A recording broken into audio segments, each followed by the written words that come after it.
Me llamo María, tengo 24 años, me gradué de la universidad con honores y conseguí un trabajo por el que la mayoría de mis compañeros de clase matarían. Todo iba de maravilla hasta que papá enfermó. Papá siempre fue la columna vertebral de nuestra familia. Trabajaba como director ejecutivo en una empresa comercial, ganando suficiente dinero para mantener a mamá, a mis dos hermanos menores, Ethan de 13 años y Noah de 11, y a mí. Mamá nunca trabajó un día en su vida. Siempre se sintió orgullosa de ser ama de casa, aunque a veces me preguntaba qué hacía todo el día una vez que estábamos en la escuela. Cuando a papá le diagnosticaron cáncer terminal, todo cambió. Se deterioró rápidamente, pasando sus últimas 2 semanas en coma antes de fallecer. Todavía recuerdo la sensación de vacío en mi pecho cuando el médico me llamó al trabajo. Lo siento, María, tu padre no lo logró. El funeral fue pequeño. Mamá lloró dramáticamente, agarrándose a su vestido negro, mientras mis hermanos permanecían en silencio a su lado, demasiado jóvenes para comprender completamente lo que estaba sucediendo. Les tomé las manos con fuerza, prometiéndoles que siempre estaría allí. Después del servicio, el abogado de papá, el señor Peterson, pidió hablar con mamá y conmigo en privado. Según el testamento de su padre, sus bienes deben dividirse en partes iguales entre usted, señora Carter, y usted, María, explicó, deslizando un documento sobre la mesa. Asentí, esperando escuchar sobre los ahorros, las inversiones y la casa de papá. Papá siempre fue cauteloso con el dinero. Nos sermoneaba sobre ahorrar para los días de lluvia y tomar decisiones financieras inteligentes. Entonces, ¿qué es exactamente lo que estamos viendo?, pregunté. El señor Peterson se ajustó las gafas. La casa familiar es el principal activo. Está valorada en aproximadamente $350,000. ¿Y los ahorros?, pregunté. Hubo una pausa incómoda. No parece haber ningún ahorro significativo en las cuentas de su padre, dijo el señor Peterson, mirando a mamá, que mantenía la vista baja. Eso no puede ser correcto, dije. Papá siempre ahorró. Ganaba buen dinero. Mamá finalmente levantó la vista. Tu padre no tenía ahorros, María. La casa es todo lo que dejó. Quería discutir, pero no era el momento ni el lugar. En cambio, le dije a mamá que ella y los niños podían seguir viviendo en la casa. Yo tenía mi propio apartamento y un buen trabajo. Ellos necesitaban estabilidad más de lo que yo necesitaba mi mitad de una casa. En las semanas siguientes, los visité a menudo, llevando comida y sacando a mis hermanos para darle espacio a mamá. Pero algo se sentía mal. No podía reconciliar al padre que conocía, práctico, responsable y financieramente seguro, con un hombre que murió con casi nada en su cuenta bancaria. Una noche, mientras mamá estaba en la cocina preparando café, volví a sacar el tema. Mamá, he estado pensando en las finanzas de papá. No tiene sentido. Ganó un buen salario durante años. Los hombros de mamá se tensaron. ¿Qué estás insinuando? Nada, dije rápidamente. Estoy confundida. Papá era tan cuidadoso con el dinero. Facturas médicas, dijo, volviéndose para enfrentarme. El tratamiento contra el cáncer es caro, incluso con seguro. Era una explicación razonable, pero algo en su tono me inquietó. ¿Puedo ver los estados de cuenta de sus cuentas, solo para entender mejor? Mamá dudó, luego fue a su habitación. Regresó con una sola hoja de papel y me la entregó. Este es el estado de cuenta final, dijo. Como puedes ver, solo quedaban $372,04. Miré el papel. Era genuino, mostrando la cuenta de papá con solo unos pocos cientos restantes. Pero no mostraba ningún historial, ningún retiro o transferencia. ¿Había otras cuentas?, pregunté. No, dijo mamá firmemente. Esto era todo. Tu padre nunca tuvo grandes cantidades ahorradas, María. No sé por qué pensabas lo contrario. Dejé el tema, no queriendo molestarla más, pero las preguntas persistieron. Mamá y los niños se instalaron en una rutina sin papá. Los visitaba cuando podía, pero el trabajo me mantenía ocupada. Luego, unos 3 meses después de la muerte de papá, mamá me llamó. María, tenemos problemas de dinero, dijo con voz tensa. Necesito ayuda con las facturas. ¿Cuánto necesitas?, pregunté. Los impuestos sobre la propiedad vencen y está la factura del agua. La electricidad se interrumpió. Odio pedirlo, pero los niños necesitan zapatos nuevos y la despensa se está vaciando. Puedo enviarte $700, ofrecí. Sería ajustado con mi alquiler vencido, pero la familia es lo primero. Hubo una pausa. Eso no es suficiente. Los niños necesitan tanto en este momento. Están creciendo. Mamá, estoy tratando de ayudar, pero tengo mis propios gastos. Tal vez sea hora de que consideres conseguir un trabajo. Su respuesta fue inmediata y brusca. Nunca he trabajado y no voy a empezar ahora. Cría 3 hijos, ese fue mi trabajo. Pero papá no está aquí para... No voy a discutir esto más, interrumpió. O ayudas a tu familia correctamente o no. Estoy esperando el dinero. Luego colgó. Lo abrupto de su respuesta me dejó atónita. Esto no era como mamá. O tal vez sí lo era y nunca lo había notado antes. Al día siguiente, conduje hasta su casa sin llamar primero. Mamá no estaba en casa, pero mis hermanos me dejaron entrar. Se veían más delgados de lo que recordaba. Abrí el refrigerator. Estaba casi vacío. Medio galón de leche, algunos condimentos y una sola manzana. ¿El refrigerador siempre está así de vacío?, pregunté, tratando de mantener mi voz neutral. Noah asintió. Más o menos. Mamá dice que la comida es cara ahora. Cerré la puerta del refrigerador, y una sensación de malestar comenzó a formarse en mi estómago. Algo andaba muy mal aquí. Cuando mamá regresó a casa y me encontró con los niños, su sonrisa pareció forzada. ¡Qué sorpresa!, dijo, dejando su bolso. Noté que era uno nuevo, de marca de diseñador si no me equivocaba. Quería ver cómo estaban, respondí, gesticulando hacia el refrigerador vacío. ¿Qué está pasando, mamá? Los niños dijeron que esto es normal. Ethan y Noah se veían incómodos, cambiando su peso de un pie a otro. Me sentí mal al involucrarlos, pero necesitaba respuestas. Niños, ¿por qué no van a jugar videojuegos un rato?, sugirió mamá, su tono de repente dulce. Una vez que se fueron, su expresión cambió. ¿Cómo te atreves a cuestionarme frente a mis hijos? ¿Tus hijos tienen hambre, mamá? Estoy preocupada. Discutimos durante casi una hora. Finalmente, le di otros $700, observando cómo los guardaba en su nuevo bolso sin mucha gratitud. Voy a ir a comprar comida ahora mismo, dijo en un tono que sugería que la había ofendido profundamente. Iré contigo, respondí, sin confiar en ella con el dinero. El viaje de compras fue tenso, pero al menos el refrigerador y la despensa estaban llenos cuando terminamos. Abracé a mis hermanos, prometiéndoles visitarlos pronto. En el camino a casa, sonó mi teléfono. Era la tía Linda, la hermana de papá. María, ¿cómo estás?, preguntó. Estoy bien, acabo de salir de casa de mamá. ¿Cómo está ella? Me llamó ayer sonando desesperada por dinero. Casi me salgo de la carretera. ¿Ella qué? Dijo que no podía pagar la factura de la luz, que los niños necesitaban ropa nueva. Lou envié $500. Tampoco es la primera vez. Mi estómago cayó. ¿Cuándo más te ha pedido dinero? Oh, todos los meses desde que falleció tu padre. Pensé que estaba luchando por ser viuda con 2 hijos y todo. Le di las gracias a la tía Linda y colgué, mi mente dando vueltas. Si mamá le estaba pidiendo dinero a la tía Linda, ¿a quién más estaba llamando? En las semanas siguientes, me puse en contacto discretamente con otros miembros de la familia. El tío Robert había enviado $600 el mes pasado, la prima Jackie había ayudado con $300, incluso la anciana madre de papá había enviado lo que podía de sus ingresos fijos. Todo mientras mamá llevaba un bolso nuevo que compró en línea por $1,200. Llamé a mamá esa noche, decidida a enfrentarla.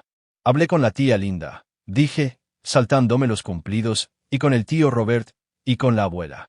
Hubo una pausa.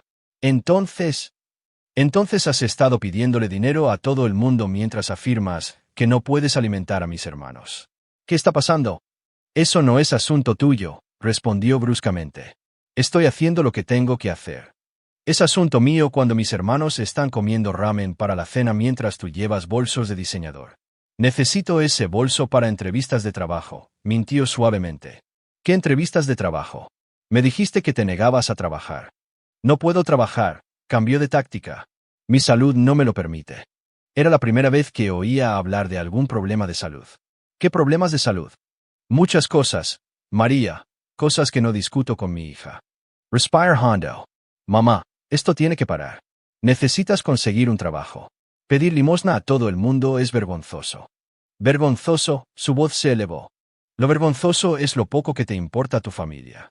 Necesito más dinero este mes, María. No, $700. Necesito al menos $2,000. ¿Qué? De ninguna manera. Yitzi Dado.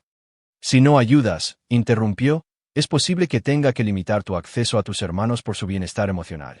Por supuesto, la amenaza me golpeó como una bofetada. No te atreverías. Le envié los $700 habituales esa noche, furiosa y dolida.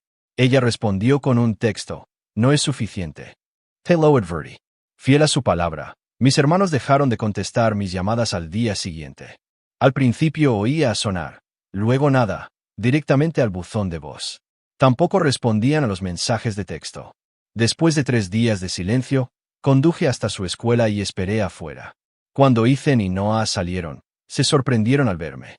¿Por qué no contestan mis llamadas?, pregunté, abrazándolos a ambos. No bajo la vista. Mamá nos quitó nuestros teléfonos. En cambio, nos dio estos viejos. Sacó un teléfono plegable de su bolsillo. Bloqueó tu número, añadió Ethan en voz baja. Dijo que no deberíamos hablar contigo más porque no quieres ayudarnos. Te llama codiciosa y egoísta, dijo Noah, con los ojos llenos de lágrimas. Dice que tienes mucho dinero, pero no te importa si nos morimos de hambre. Me arrodillé a su altura. Escúchenme, los amo a ambos más que a nada. Mamá y yo estamos teniendo algunos desacuerdos sobre el dinero, pero no tiene nada que ver con ustedes. Siempre estaré aquí para ustedes. Conduje a casa con un plan formándose en mi mente. Mamá estaba manipulando a todos, incluyendo a mis hermanos. Si quería mantener mi relación con ellos, necesitaba jugar su juego por ahora. Al día siguiente, le envié a mamá otros $1,000. En cuestión de horas, sonó mi teléfono. María, querida, la voz de mamá era dulce como la miel. Gracias por el dinero. Sabía que entrarías en razón. Por supuesto, mamá, la familia es lo primero, ¿verdad? Absolutamente. ¿Por qué no vienes a cenar este viernes? Los niños te extrañan. Acepté, secretamente disgustada por lo rápido que había cambiado su actitud.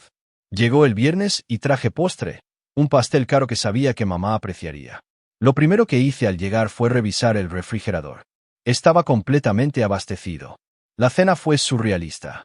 Mamá charló incesantemente sobre las tareas domésticas, actuando como si fueran grandes logros.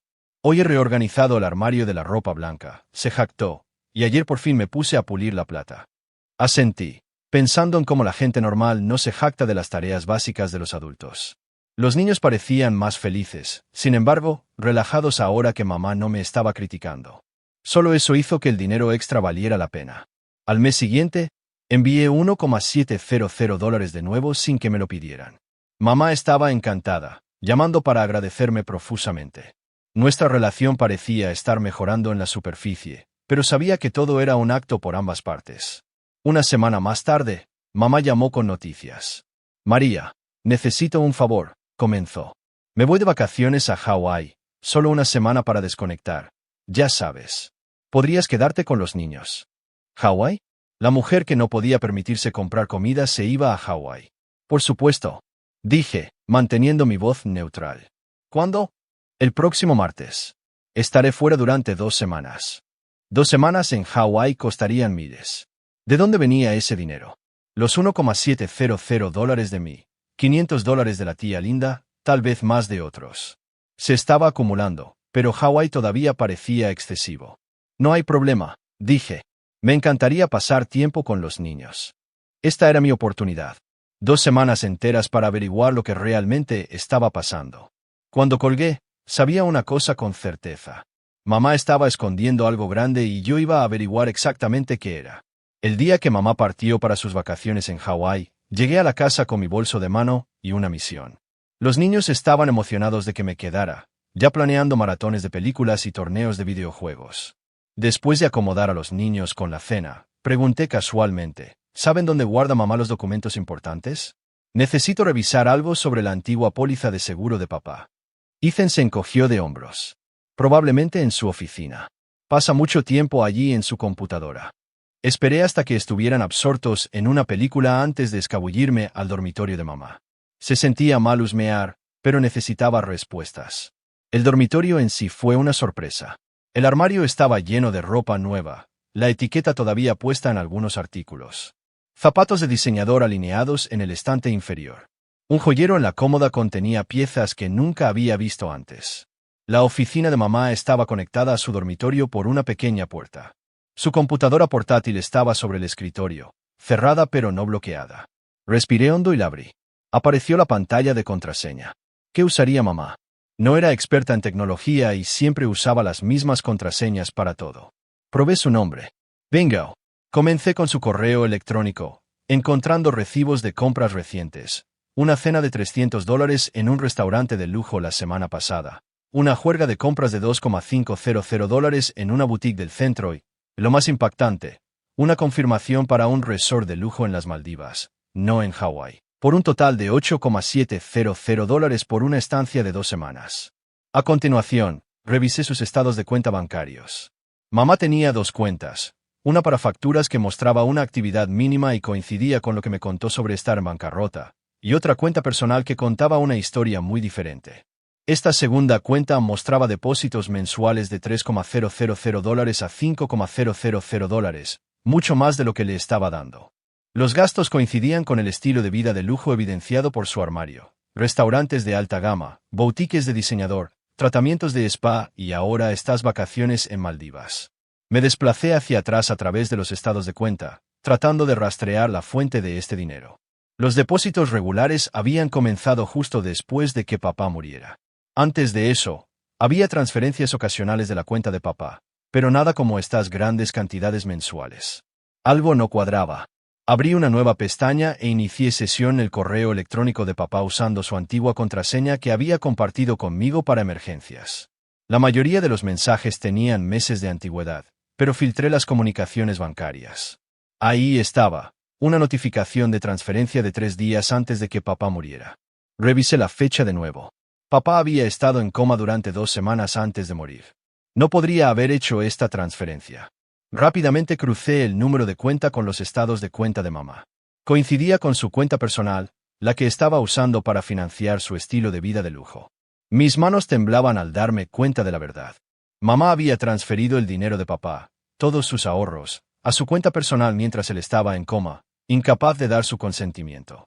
Luego, me había mentido a mí, al abogado, a todo el mundo, afirmando que papá no tenía ahorros. Necesitaba ayuda profesional para manejar esto. A la mañana siguiente, después de llevar a los niños a la escuela, llamé al señor Peterson, el abogado de papá. Necesito ver el estado de cuenta completo de las cuentas de mi padre desde antes de que muriera, dije. Como su heredera, tengo ese derecho, ¿correcto? Sí, lo tiene, confirmó. ¿Puedo preguntar por qué? Le expliqué lo que había descubierto y él se quedó en silencio durante un largo momento. Si lo que está diciendo es cierto, esto lo cambia todo, finalmente dijo. Esos fondos deberían haber sido parte del patrimonio de su padre y dividirse de acuerdo con su testamento, la mitad para usted, la mitad para su madre. Eso es lo que pensaba.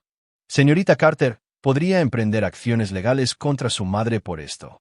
Las palabras quedaron suspendidas en el aire. Demandar a mi propia madre. El pensamiento me enfermó, pero lo que había hecho era desmesurado. Había robado no solo a papá, sino a mí, todo mientras manipulaba a todo el mundo con su acto de pobre viuda y descuidaba las necesidades de mi hermano. ¿Podemos reunirnos mañana?, pregunté. Me gustaría discutir mis opciones. La reunión con el señor Peterson confirmó todo. La transferencia de $400,000 era claramente fraudulenta.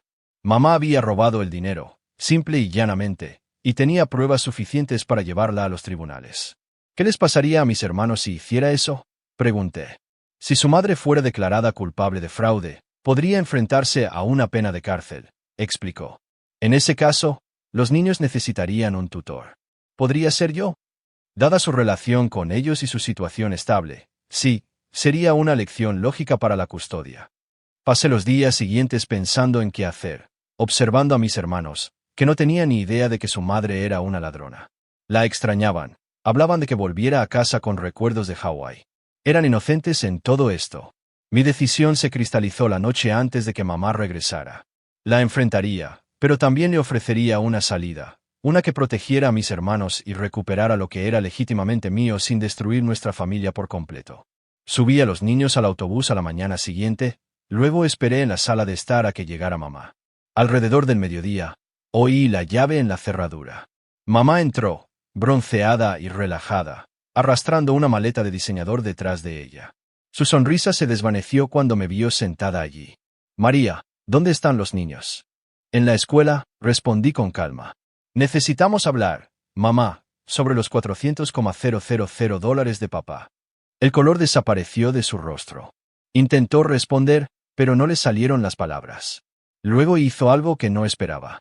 Rompió a llorar, pero estos no eran sus sollozos manipuladores habituales. Estos parecían genuinos, las lágrimas de alguien que sabía que había sido atrapado. ¿Cómo te enteraste? Finalmente logró preguntar. Coloqué la carpeta de pruebas sobre la mesa de café entre nosotras. No importa cómo. Lo que importa es que robaste ese dinero mientras papá estaba muriendo. Tomaste lo que debería haber sido la mitad mía y le mentiste a todo el mundo al respecto. Se derrumbó en el sofá. No entiendes, tenía miedo, María. Nunca he trabajado. No sabía cómo sobreviviría con los niños. Así que cometiste fraude, vaciaste la cuenta de papá mientras estaba en coma. Hice lo que tenía que hacer, gritó. Luego se contuvo. ¿Qué vas a hacer?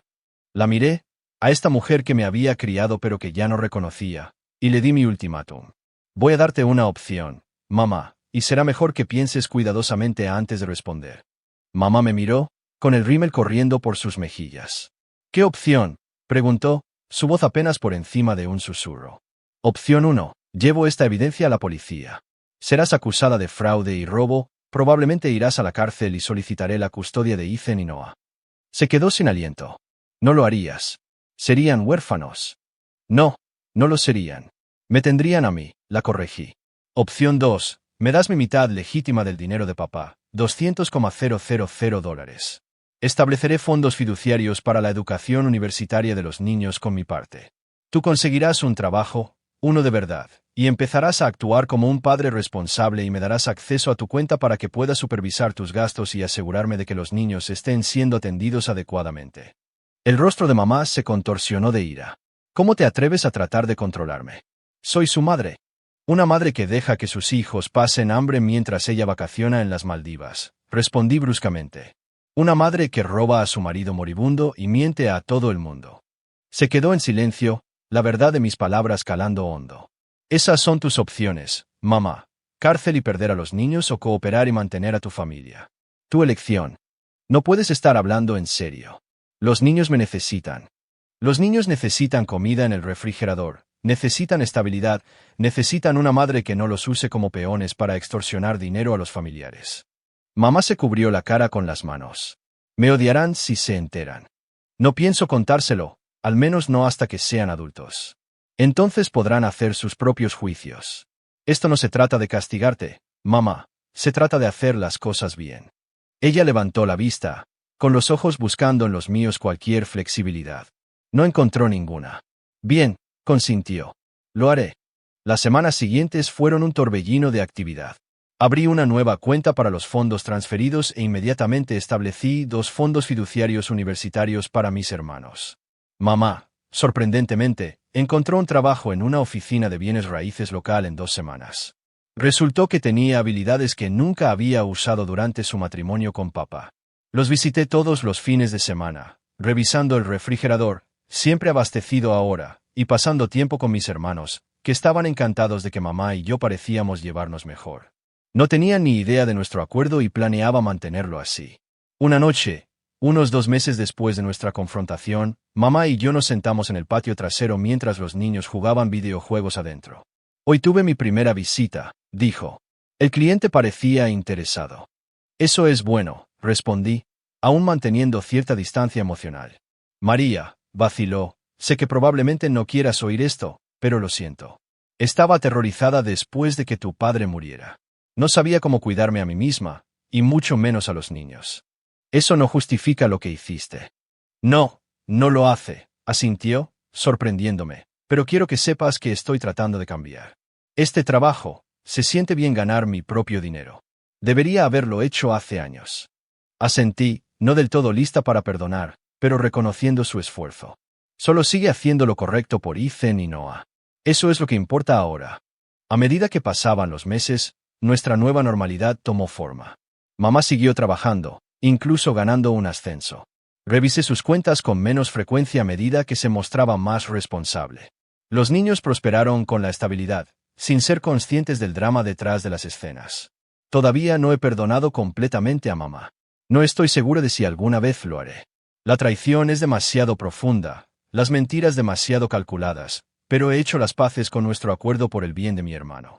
A veces, Cuando veo a mamá interactuar con los niños ahora, ayudando con los deberes, animando en los partidos de fútbol, estando presente en formas en que no lo estaba antes, vislumbro la madre que pensaba que tenía al crecer.